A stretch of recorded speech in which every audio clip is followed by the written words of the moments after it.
Good morning. My name is Kim Gilmer. I am a physician assistant and also a PA educator. I am the clinical coordinator at A.T. Still University in Mesa, Arizona. And it's my pleasure today to highlight some of the strategic initiatives our university is taking in order to bridge the gap between PA education and fulfilling the needs of underserved, rural, and impoverished areas across the country. One of those initiatives is creating relationships between community health centers and our university. The university has developed relationships with various community health centers across the United States.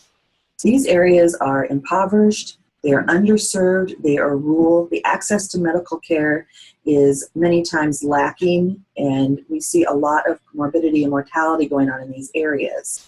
Our students spend their clinical year in the rural area getting their core curriculum requirements met in behavioral health, women's health, family medicine, internal medicine, and pediatrics.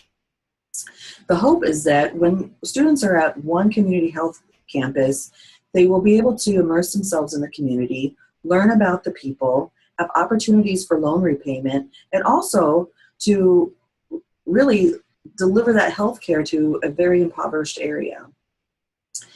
Part of the barriers to such a relationship is distance. The hands-on that a lot of programs can get from being in the community and in the area can be quite a barrier to creating that culture of education, of having the competence and the quality of training with students that are local to us. So this involves a lot of travel, a lot of relationship building, a lot of time and effort in creating equivalency training in these areas. And funding is definitely one of those barriers. The travel costs, the hotels, the manpower that it takes can be quite a drain on a program.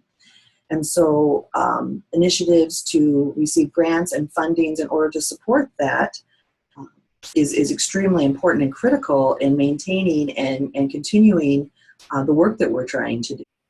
One of the challenges of being a clinical coordinator in any program across the country is obtaining quality training facilities where students will have that hands-on clinical year training in order to prepare them to be excellent physician assistants. We know that the number one and number two areas of difficulty are pediatrics and women's health. We also know that rural areas struggle with recruiting and retaining quality healthcare providers to meet the needs of a certain population or area. So the strategic initiatives taken by A.T. Still University have allowed a bridge to form that is meeting the needs of both the programs and the community health center.